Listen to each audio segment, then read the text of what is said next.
Hello, and welcome to the Rosenberg Railroad Museum.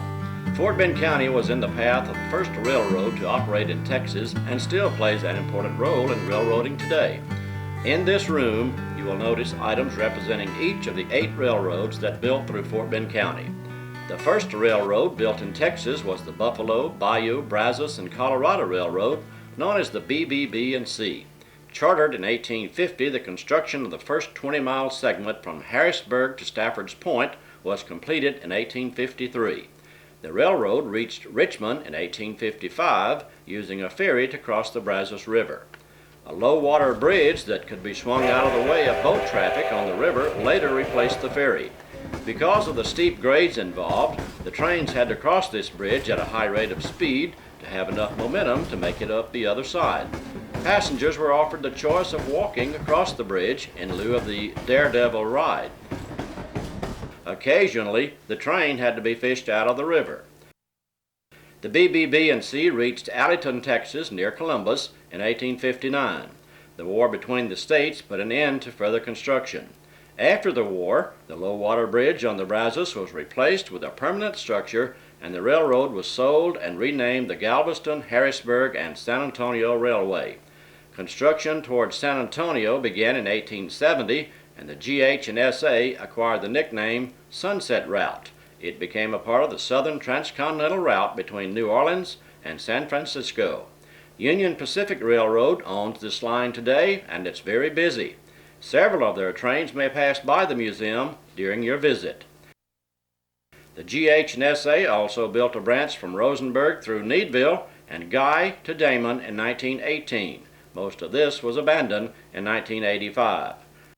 The second railroad through Fort Bend County was the Houston, Tap, and Brazoria. It was chartered in 1856 to connect Houston to the city of Columbia in Brazoria County. Towns along the route in Fort Bend County were Fresno, Arcola, and Joliet. The hardships caused by the war between the states devastated this little railroad, and a mule-pulled cart served the few remaining customers for a time after the war ended. In 1873, the Houston and Great Northern purchased this line and then merged with the International Railroad to become the International and Great Northern. At its peak, the I&GN would have over 1,100 miles in Texas. A portion of this line still exists to Arcola and is owned by Union Pacific. The Gulf, Colorado, and Santa Fe was chartered in 1873 and reached Arcola in Fort Bend County in 1879. The city of Richmond would not pay a monetary bonus to this railroad since it already had the GH&SA, and the law at the time required railroads to pass within 1 mile of the county courthouse. The GC and SF engineers complied with the law by laying the tracks 1 mile from the courthouse, but avoided the city. The point where the GC and SF met the GH and SA was named Rosenberg Junction, after Henry Rosenberg of Galveston, who had been the second president of the railroad company. The town was platted and lots were sold in the early 1880s. In 1885, the GC and SF became part of the Atchison, Topeka, and Santa Fe Railway Company. Today the line is owned by Burlington Northern Santa Fe, and many trains pass over it. The GC and SF built a branch line from Lane City in Wharton County to Thompson's in Fort Bend County in the early 1930s. This line was abandoned in the mid-1980s. The Texas Western Narrow Gauge was the only such line to build through Fort Bend County. Narrow gauge lines have a shorter distance between their rails than standard gauge lines. After several false starts, construction began in 1875, and the line opened from Houston to Paterson in April of 1877. Within 2 years, the road was in financial trouble. Former United States President Ulysses S. Grant became interested in the project, joined the board of directors, and his son Frederick became president of the railroad company. The Texas Western extended the line to Sealy in 1882, but the expected increase in traffic did not materialize. The last traffic on the road probably occurred in 1896, and the line was abandoned by 1900. The New York, Texas, and Mexican was chartered in November 1880 to build a railroad from Richmond to Brownsville. In 1881, 2 work crews began in Rosenberg and Victoria simultaneously, and the rails joined in 1882. Count Joseph Telferner had brought 1,200 laborers from Italy to work on the road, and it was dubbed the Macaroni Line. The towns of Beasley and Kendleton were served by this railroad. By 1885, the road was in debt and sold to the Southern Pacific Company. This line became a part of the Southern Pacific's Victoria branch. It was mostly abandoned in 1985. The right-of-way is now owned by the Kansas City Southern Railroad.